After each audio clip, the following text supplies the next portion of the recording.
Welcome to The Dirt on Organic Farming, a podcast from the Organic Agronomy Training Service.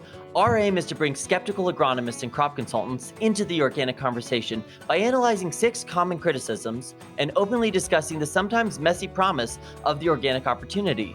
The podcast format combines expert interviews with real-world examples to get beyond us versus them and towards a more informed understanding of organic agriculture. I'm Nate Powell-Palm. And I'm Mallory Krieger. We're the hosts of The Dirt on Organic Farming. Some perceptions that I've heard that organic production is just for small-scale vegetable producers who are selling at a farmer's market or just for a small portion of a field. So there's skepticism around the long-term premiums within organic and the long-term potential for consumer demand growth with organic. In this episode, Soft Markets, Organic Doesn't Scale.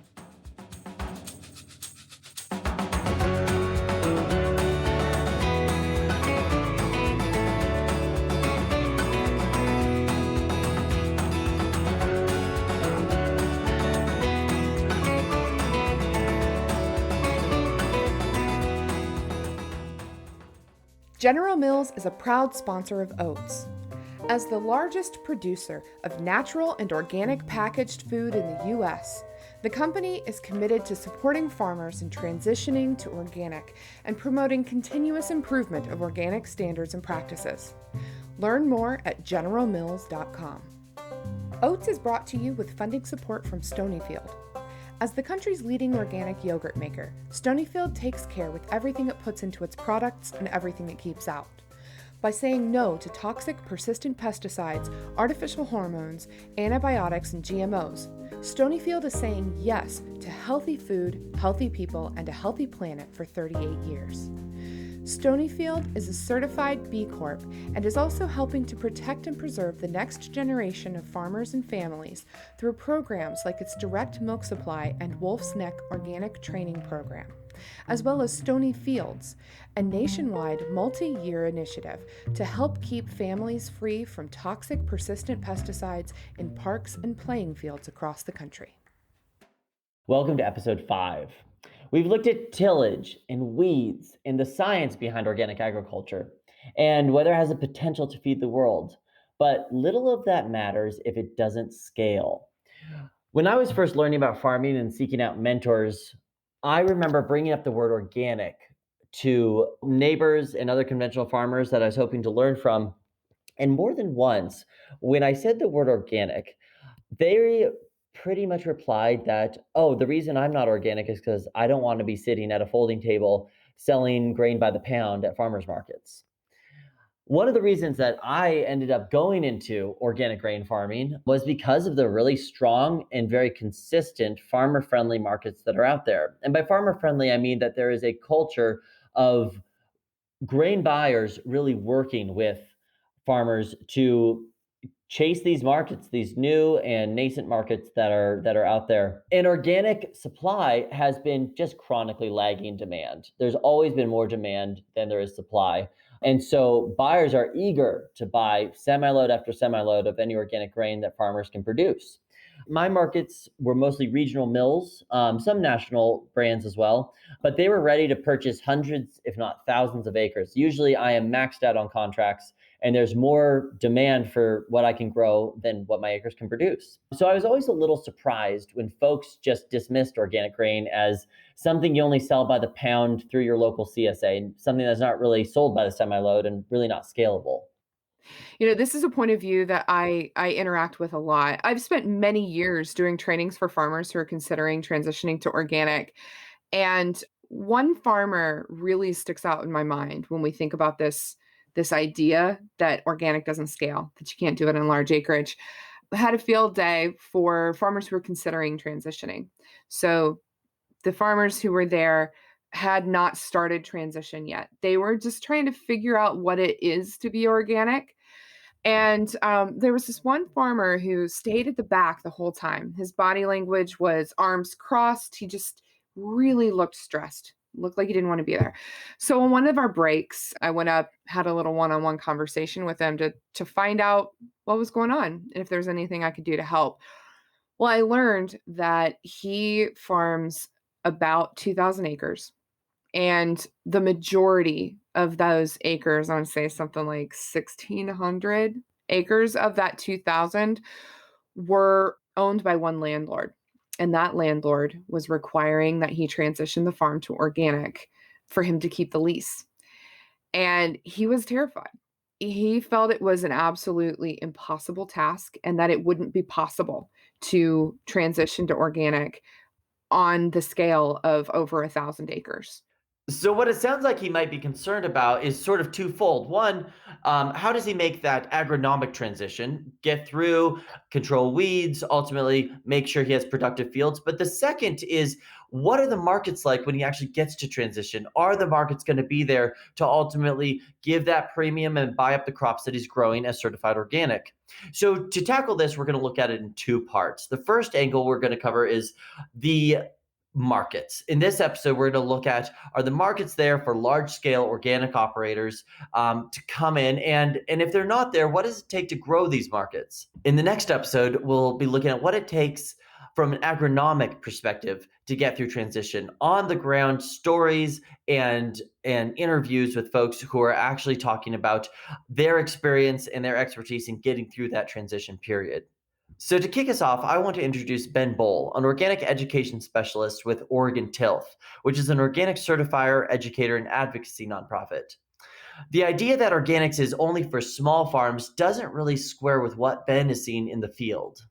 I think organic is sometimes interesting to me that it gets pigeonholed into small scale veg production, because organic is such a blanket term that can applies to all different cropping systems. And so I think that, in being around the country doing some trainings or workshops for organic producers, I see organic production everywhere, organic dairies to wheat. And I think the perceptions and the relevance of it are, I think, relative to the types of cropping systems in an area. And so if there's a lot of wheat country and there just happens to be one or two organic vegetable producers in that area, it kind of gets pigeonholed that way. But, in other parts of the country, you'll see large communities of organic producers doing grains or wheat production or in the dairy sector. And then for really thinking about larger scale and things, if you look at California, I mean, the diversity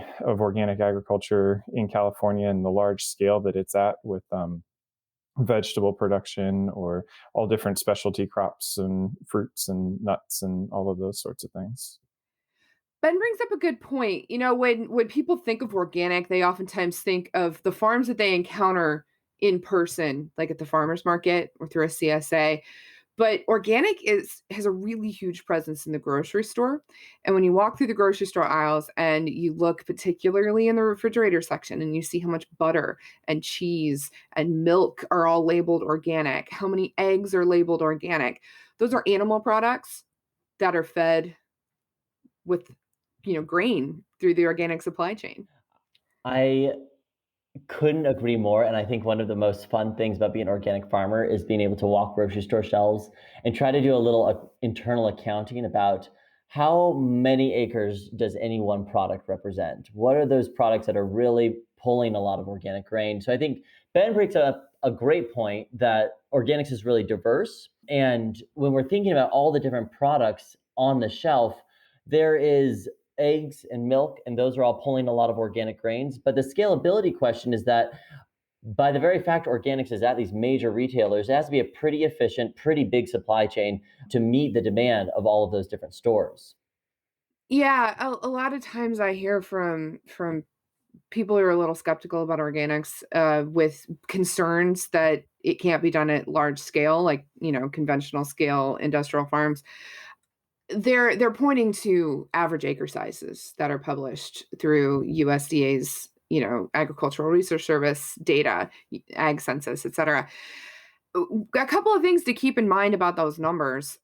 Organic is often concentrated in geographic regions where the farms are smaller as a whole. So the average farm size in Vermont is a completely different number than the average farm size in Montana.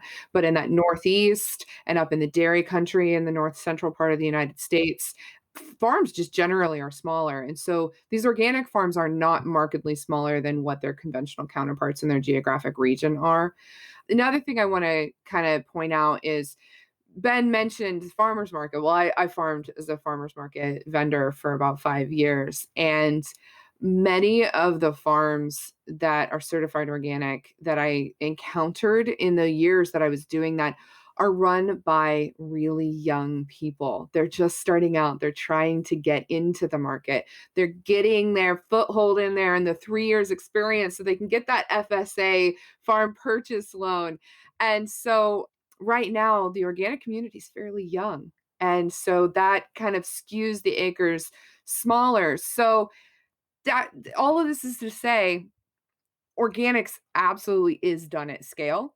The numbers right now make it look like it's smaller because of who's doing it and where they're doing it. But that it says nothing about the feasibility at scale somewhere like the Midwest or the Northern Great Plains.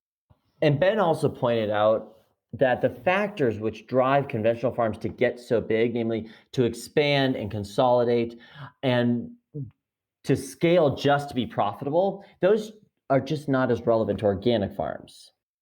Sort of around that question of scaling up, I've also heard producers talking about the organic premiums as a way that allows them to fit in a comfortable space of scale, and so that they don't necessarily have to be the largest operation in the county to be able to be economically viable. And so they're able to stay at a scale that works for their family and maybe includes a son or daughter coming back home or something like that. And they find that being in a more medium size is actually economic, maybe medium, I don't know, quote unquote, is economically viable for them and not forcing them to completely scale up, because in part there are those increased labor because of weed control and more time out on the tractors and stuff. But with those increased premiums, maybe they can find a nice balance.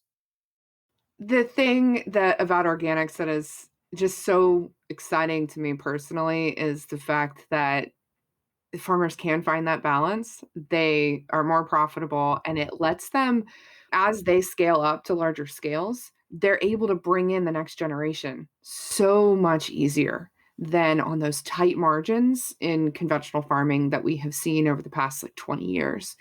The increased profitability of organics also allows smaller farms to be more financially viable, and that leads to more farmers on the land, instead of just one farming family trying to manage 6,000 acres just to make it pencil. We're seeing a couple hundred acres supporting a farm family. That means there's say 500 acres per farm family. That's 10 farm families who could be working on farms and living that farm dream. A real, sort of cultural meeting point in my community are the local coffee shops in which all the farmers grab their usually pretty bad cup of coffee just to talk about the weather and talk about grain prices. And one thing that I would really challenge all farmers to do is get to the point where we're talking about net dollars per acre rather than just gross bushels per acre. Like, how profitable are we? Not just how many bushels are we producing for free, basically. And so when we're looking at this like a job, when you go organic, you just don't have to be working as hard and getting as big in order to be a farmer and to have a viable business. You're going to be able to work a level-headed, sustainable amount, and you're going to be able to also have neighbors who are doing the same thing. And I think that's a really exciting point for us to move in that direction, to be making a good living, but to not have to just run ourselves ragged trying to do it because we have to get so big. Got a question for Yeah. you, Nate. You say the organic farmers don't have to work as hard. Um, what about all that That's paperwork? such a good point. In our previous conversations, we kind of navigated a little of that lifestyle stuff. That work manifests itself in other ways. You're going to have to do other things to hold on to those premiums, like organic certification, where you're doing a lot more record keeping. But again, I look at some of the best run organic farms are the farms who have taken on one of their kids to be their chief record keepers. And ultimately, these things generating more jobs because of that additional premium and revenue available to the farm. But one point of commonality that I think Ben said he's seen in the organic industry is even that in areas and regions where organics has been less common, like the South or other places with really high intensity, high input agriculture, a trend is becoming pretty clear across the board in America. So in terms of where see organic trending, I just see a broad increase. And so this to me kind of goes to this big umbrella of what is under organic. I think that there hear conversations of smaller scale producers that are getting certified organic that weren't certified organic in the past, that maybe were already leaning towards those types of systems, but they decide to get certified organic because they see a market there. There's definitely a market pull all across the spectrum. I think we see a big increase in the demand, the consumer demand for organic products, that they just continue to rise, and so there's a real opportunity for producers there. And it's in my work with the Natural Resource Conservation Service, I see more and more states reaching out and asking for help because they're experiencing organic producers coming into their offices for the first times. And so they're seeing a growth of organic in their states, especially some states that maybe were underrepresented in certain parts of the country in the past in terms of organic, or those little pockets of organic were somewhat hidden, not as apparent as others. It seems to me there's lots of indicators of increased growth in organic, and then slowly more and more support, infrastructure support, technical assistance for organic producers, hopefully trending that way.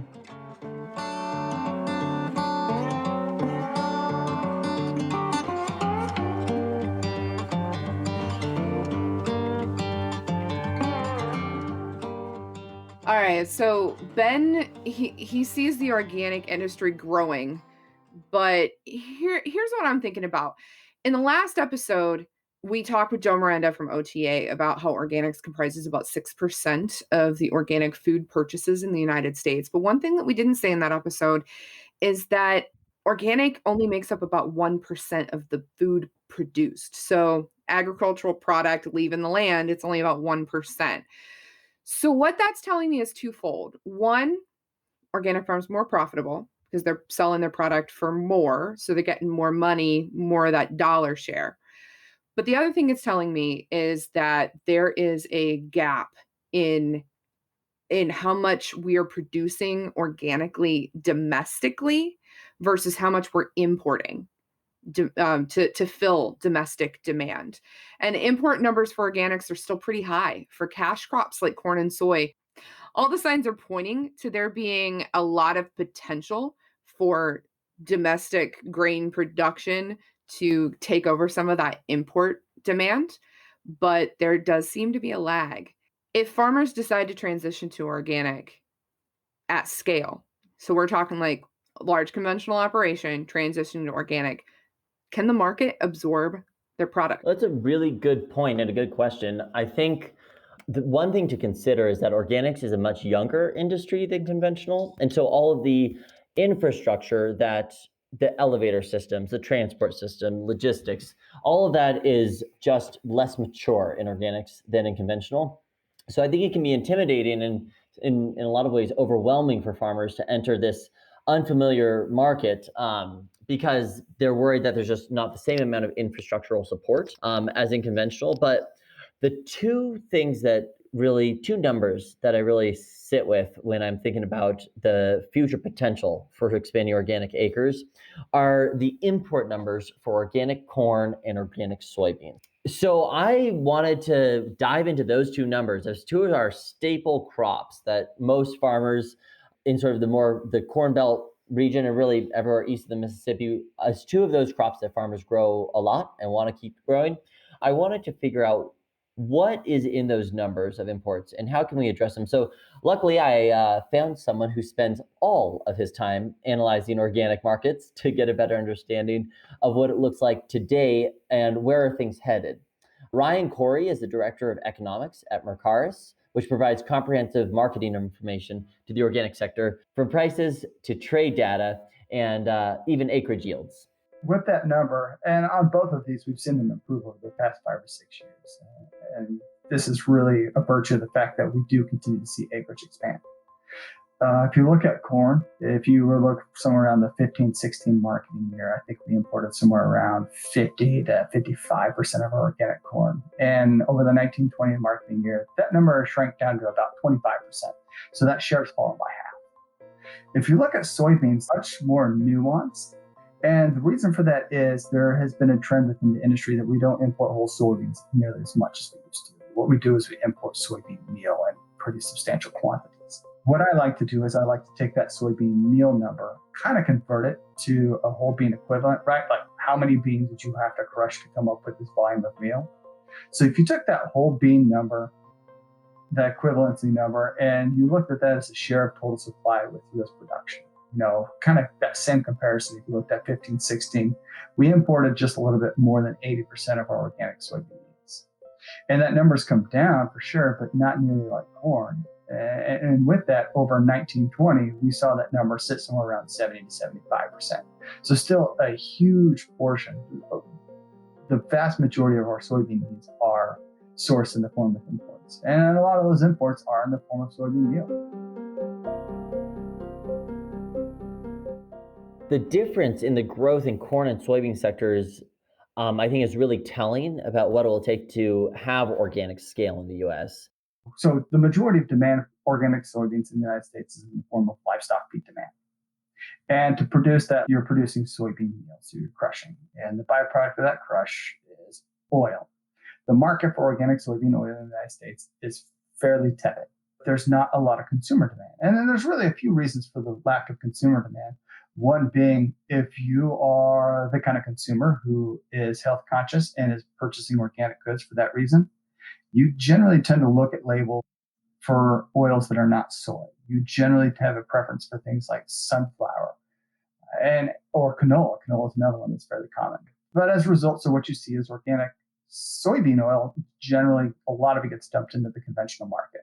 Some of it gets used for food, a little gets used for feed, but it just doesn't carry much of an organic premium, which means that premium's not getting bid back pressure, and it's not getting bid back into the bean. So historically, the profitability of soy has struggled a little bit because of that paradigm. Look at what we saw in the United States for organic soybean acres over this past year. We estimate that we harvested somewhere around 419,000 acres of organic soybeans, or organic corn rather, I'm sorry. Soybeans, we harvested somewhere around 228,000, so somewhere around half. If you take that 220,000 and you think of the fact that we're essentially importing 2/3 of our needs, so you would need to triple those acres. I have yet to find an organic farmer who I would say, okay, triple your organic soybean acres because there's consumer demand for them here in the United States. There aren't really any farmers who are willing or able to take up that proposition because of those challenges. So, given that domestic soy production is really struggling to get a foothold, it seems like the reliance on soybean as a rotation crop might be a limitation to the growth of organic acres. I think that's a really good point, and I think one other thing I'd like everyone to consider is, again, that infrastructure question. I think that organic soybeans are a moneymaker. You can make a good amount of money. It's not going to be as exciting as your corn dollars in organics, but it's going to be something that's pretty consistent and ultimately a nice rotation crop. But I think one thing that, to Ryan's point, is hindered is the consistent, ready-to-go buyers of soybean buying at the same scale and style. So with their elevators distributed the same way, the ease of getting rid of your crop is going to be a little bit different in organics. So I would push that this import number is a really exciting opportunity to expand domestic organic acres. But I think a point that Ryan makes, which is, I think, really worthy of our consideration, is that we shouldn't be just trying to replicate the conventional model and replace every conventional acre of soybeans with an organic acre of soybeans, but rather think about how do we develop an industry that plays to organic strengths. If you just get hung up on that number of how many soybeans we're importing, and it is a drastic number, it leaves you wanting to go after soybean imports in ways that I find that aren't productive. But if you think about why it's happening, not necessarily so much what's happening, but the why, you can start to kind of come up with some creative solutions that are actually more beneficial in the long run. It's not about trying to build a supply chain or a network around the organic industry that is akin to what you have in conventional, because that's clearly not where the industry needs to go to be healthy long term. You need to start thinking long term in terms of demand and the supply network that fits organic rotations and fits organic production in the United States. And that's really the way that, in my opinion, that you look at solving some of these questions we're facing now in terms of imports and acres and production in the United States. Yeah, Ryan makes a good point. In a lot of ways, organic is trying to mirror the conventional industry. One of those ways that I'm seeing is that much of the organic corn and soy production that's raised domestically is destined for that animal feed and ration market. Super good point. I think that there's a lot to consider about the potential of the ration. Maybe that'll be our next book, because the animal ration for, say, dairy and poultry, that's a huge draw of organic grain and a huge market for organic acres. So I think that there's a lot of potential to discuss how do we diversify what goes into that ration. Rations don't need to just be corn and soy. There's a lot of interesting, really soil friendly, somewhat easier to grow legumes out there, like yellow peas, for an example, off the top of my head, that could be substituted into these rations and are a little bit more friendly to the overall rotation on an organic farm. All right, so what does that look like? If I'm a farmer who's looking to get into organics and deciding what I should grow, what should I be considering if not just the supply and demand curves out there? How do I put together a good rotation that is responsive to the market? Man, that's a great question. And well, Brian had some thoughts on it. One thing that's really important and something you may take just a little bit for granted coming from the conventional sector is there are fewer entities out there to which you can market your grain if you don't have a contract already established, right? Like, so if you're coming from the conventional sector, say you're a corn soy operator, you're pretty used to, you may have some of it already forward marketed, but you expect to put a fair amount of it into your bin and sell it over the next year or so as you need to make cash flow. That happens pretty often in the conventional sector. That is far less common in the conventional sector, or the organic sector, rather. I'm getting my terms confused. And there's a couple of reasons for that. One being, there are fewer entities out there to who you can sell. For every 100 conventional, 100 is probably an exaggeration, but I'd say 25 conventional elevators, you might find one organic. So you've got fewer people out there that you can work with. So make sure you look at who is around you and see who you can develop relationships with for signing contracts. And a lot of those elevators prefer to work off of forward contracts. Very little is done in spot. You see more of it once you start to get to late summer or late spring, summer, but especially around harvest, winter, primarily forward contracts. So I would say, as somebody who's working in conventional and thinking about transitioning some into organic, look at who's around you and who you can put together buying networks with. You've got to make sure you have a consumer for what you're going to grow before you grow it. Lock that in. The second thing that I would say is, and in this way, it kind of depends on where you are. If you're in the Northwest versus the U.S. Corn Belt versus up in the Northeast, or, we've seen actually some pretty substantial expansion down in like the Southwest, down in Texas and those types of places. Your crop rotation is really going to be based on, that first factor, what can you market? And then two, what really works well for your region. I'm really ready to print my t-shirts that have a big old USDA organic logo on the front and an I Heart Organic Agronomist on the back, because I feel like, again, I'm hearing this theme that we need these advice givers. We need to be able to help organic farmers find buyers and figure out what to grow. And that's a lot for one farmer. And so we've got an entire conventional system right now that makes that really easy, because ultimately we're dealing with very few commodities and they're traded in a lot of ways. So that advice giver to say, I know of a market for yellow peas or sorghum or these other alfalfa, and I found a buyer and I'm able to help you sell those, so that farmer can really focus on what's best for the soil, not just what can he figure out to sell in the minimal amount of time that he has to do his marketing.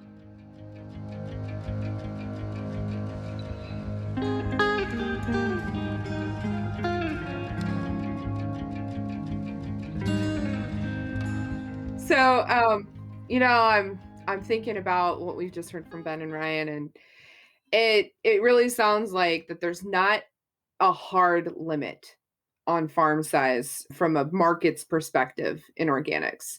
That you could have a multiple thousand acre organic farm, and markets exist out there for you. But the toughest economic problem that organic farmers are facing is transition.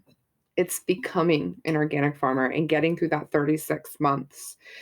You're bound to use all of the organic practices, but you're not getting rewarded with the premium until you've passed that 36-month period and you've got your organic certificate in hand. That's a really daunting prospect. And well, we're going to flip roles here, Nate, and I'm going to ask you. So I want to hear from a farmer. Did you talk to any I knew farmers? this was going to catch up with me. I knew when I pestered you about only wanting to hear from farmers, it would catch up with me. But yeah, I did. And I think, from my perspective as a farmer, the transition period is a tough sell. It's one of the hardest things to, one, wrap our brain around, but two, to just make work financially. So I wanted to talk to a farmer who has made it to the other side in like a really big way, has gone through a lot of transitions, and is experiencing real success with his organic farm. So I reached out to Aaron Butler, who farms in north central Illinois, about 60 miles straight west of Chicago. And he is a veteran in the organic industry. Since he transitioned his farm in 1997, he has grown a variety of crops, but mainly rotates corn, soybeans, and oats. And Aaron has a pretty long perspective on the economics of transition. You have to view it as an investment in your future because the economics of transition are usually pretty bleak. We have a couple of markets around here for non-GMO beans, which offer us a couple dollars premium per bushel. But most of the time during transition, it's an economic bloodbath. I mean, you really have to view it as an investment in your future because it's most of the time it's a pretty unprofitable deal, especially if you get into farms like we did. A couple of these new ones we rented a few years ago where the fertility is horrible. You just can't look at it in terms of 1 year at a time because if you do that, you'll get discouraged and just quit right away. You have to look at it, and you got to look at it more than just 3 years too. I mean, you got to look. Sometimes you've got to look at these farms that are run down as a 10-year project. Without a doubt, this is not easy. But since coming out on the other side of that 3-year period, time and again, going through that transition, Aaron has seen real returns on his investment. My financial books are done by a company called Farm Business Farm Management here in Illinois, and one of the neat things about their service is they compare your financials to everybody else in the system. And right now, they don't have enough organic farmers, so they've got me lumped in there with all the conventional guys. And it's a pretty interesting comparison at the end of the year. Typically, in terms of total dollars spent per acre, I'm actually pretty close to the conventional guys, but I spend way less on the things you would expect. You know, my seed is cheaper. I don't spend any money on herbicide. I don't spend any money on insecticide, fungicide, all that stuff is big zeros. But I spend a lot more on equipment and labor. So it's a trade-off there that, I got twice as much equipment as my neighbor across the road who farms just as much as me because of running all the cultivators and rotary hose and everything all summer and spreading all the fertility stuff. So in terms of dollars spent per acre, it's actually pretty close. But, the last few years, the price difference between conventional and organic has been pretty substantial. So we've been able to show a much higher profit per acre than conventional farms. It would be great to see what those economics actually look like for a transitioning farmer. It would, wouldn't it? Will Glazik laid that out for me. Will is a fifth-generation farmer on Cow Creek Farm in Paxton, Illinois. He farms organically both with his family as well as on his own operation. Will dives into some specifics, and just so our listeners can track along, he refers to the first year of organic transition as T1 and the second year as T2. So if we kind of look at some numbers here, typically, I like following soybeans. Conventional soybeans would be ideal to start transition off of. So our T1 crop will be cereal rye. Following soybeans, a lot of times we can get 40 bushel rye. Then I will direct market that to my neighbors for cover crops. We're looking at like a $400 gross. minus maybe $100 in machinery. Cost is going to be about $15 an acre. So really we're looking at like $285 net an acre on that, minus personal expenses. Then we'll put in our legume mix into the growing rye. That's going to cost about $50 an acre to plant, and then maybe let's just say another $50 an acre to maintain. So now you're down another $100 plus whatever land rent you would have on that, and then that's going to be your T2. Then you'll work it up, and then you go to organic corn. A lot of the times, following that really nice legume stand, we're not going to put on any manure. We'll have some more cover crop expenses, but I try to keep it pretty cheap. So typically I try to bank the first 2 years expenses out of that cereal rye crop. And if there's a lot of conventional farmers in the area using cereal rye, you can probably get more than $10 a bushel for it. Anyways, that sets us up for a really nice organic corn crop. Most of the time, we can raise in the neighborhood of 150 bushel organic corn. There's some farmers in the area on a little bit better soil that have raised 200 bushel corn. Right now, organic prices are a little subdued, but right now we're able to get $7 for it. So then you're looking at a little over $1,000 an acre gross. We've got, between seed corn and weed control, got about another $350 an acre in it. So now you're looking around $700 net, which more than pays for that year off as long as you can make it through.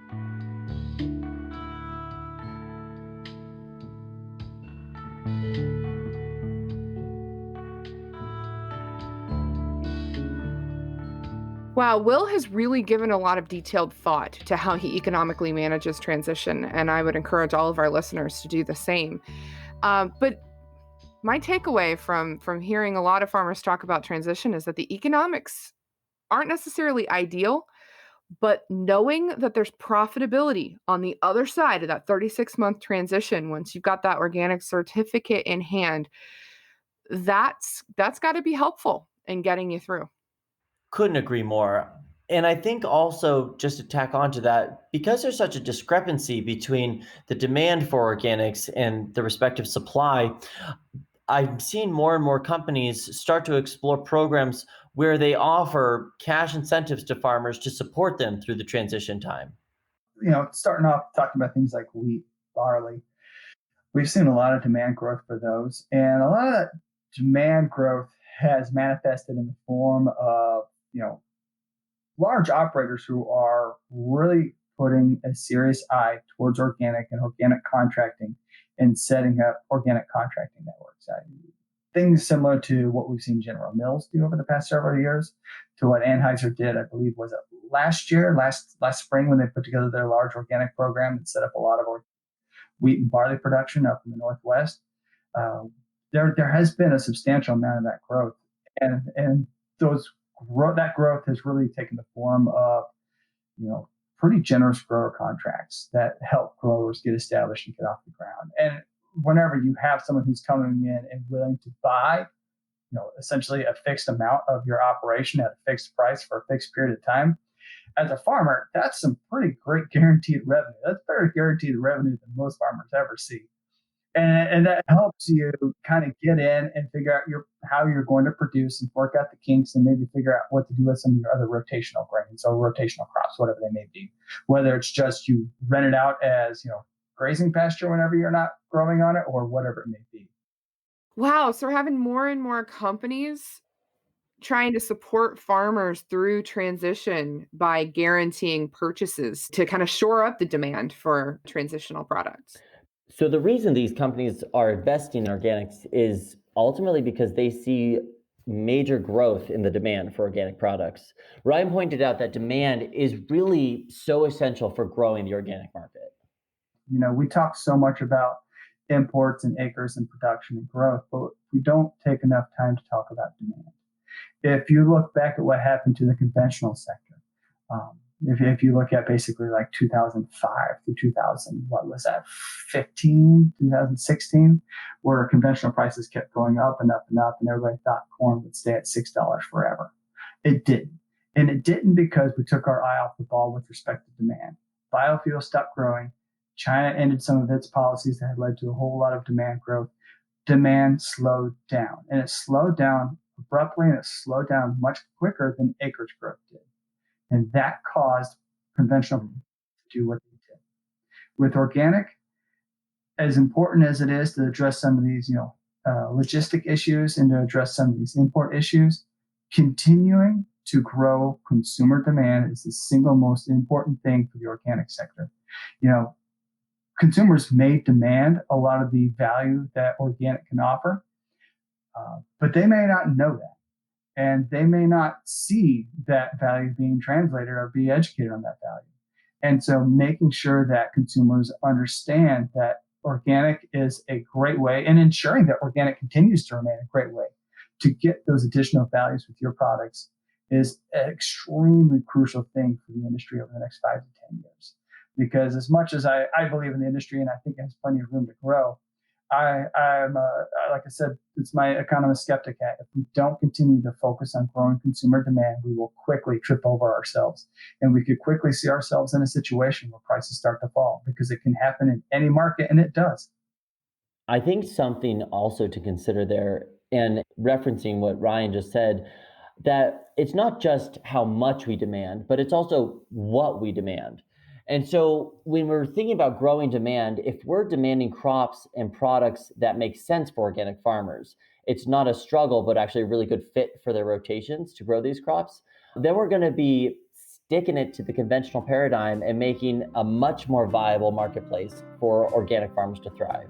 You made the comment that you generally end the conversations with how do we grow more of these acres domestically. And, that's one of those things that, coming back to the paradigm of soybean imports, to me, it's not a matter of how do you grow these acres domestically. It's how do you demand domestic acres.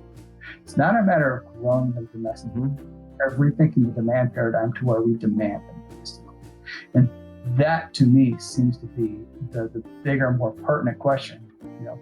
If you could just move those corn and soybean acres into the United States by turning them into, say, sorghum or something else, you're talking at nearly 700,000 acres of organic crops that could be brought domestic just like that, without trying to expand corn and soy.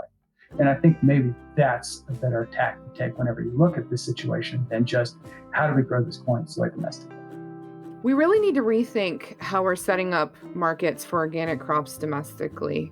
We need to think about what has an end market here and also grows well and also fits well in a rotation. So it's like these 3 points that really need to come together to create a perfect demand and supply relationship.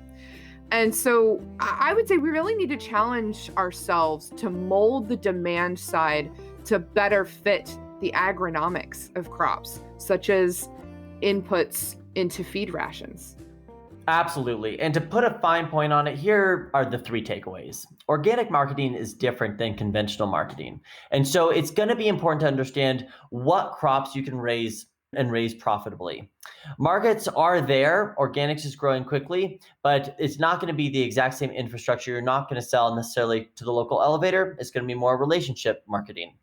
Number 2, markets are strong for the right crops. So when we're deciding which crops producers need to grow, they have to be responsive to the local markets. Don't just blindly grow crops and hope there's a market at the end. Search out those markets. Search out what is needed in the local economy, the local marketing ecosystem.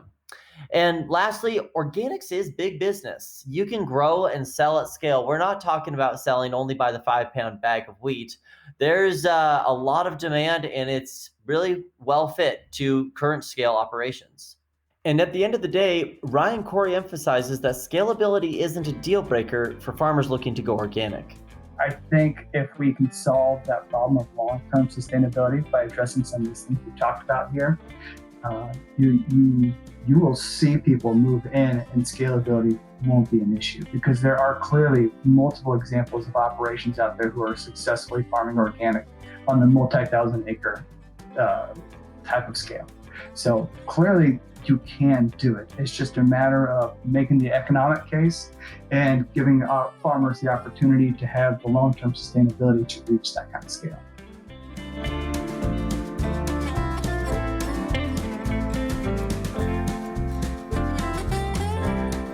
That was episode 5 of The Dirt on Organic Farming, a new podcast by the Organic Agronomy Training Service.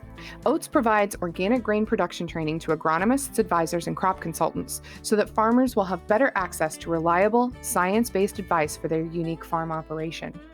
Special thanks to Ryan Koory, Ben Bowell, Aaron Butler, and Will Glazik. This episode was produced by Michaela Elias. For more information, go to www.organicagronomy.org. Oats is brought to you with funding support from Cliff Bar. Cliff Bar's journey to use organic ingredients started in 2003. We've learned along the journey that organic can be a catalyst for good. It is key to creating a healthier, more just, and sustainable food system for all of us. Organic farming is good for people and the planet. We've also learned that organic farming is innovative and can play a critical role in feeding a growing world. In order to do that, organic has to continue to improve. That's why we are the #1 private funder of organic research in the U.S. and fund projects like Oats. We are proud to be working along with all of you to ensure that organic is here to stay for good and for generations to come. Oats is brought to you with funding support from King Arthur Baking Company, who has been sharing the joy of baking since 1790.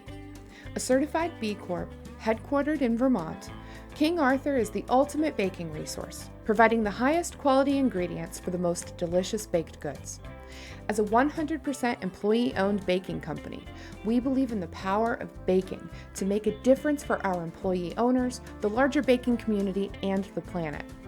We strive to be a force for good in all that we do, from cultivating a workplace that embraces differences and prioritizes trust, to teaching children across the country how to bake bread from scratch, to partnering with farmers and suppliers who share our vision for a greener planet. Oats is a programmatically independent consortium that is fiscally sponsored by the Organic Trade Association. OTA serves as an anchor funder for Oats through its industry-invested Grow Organic Research, Promotion, and Education program. Grow Organic's Technical Assistance Program area seeks to meet goals of scalability, regional, and production system diversity in technical assistance for organic and transitioning farmers nationwide. Top donors to the Grow Organic Technical Assistance Program area help make Oats possible. Thank you to General Mills, Cliff Bar, Stonyfield, King Arthur Baking Company, and Organic Valley. I'm Mallory Krieger. And I'm Nate Powell-Palm. Till next time, thanks for listening.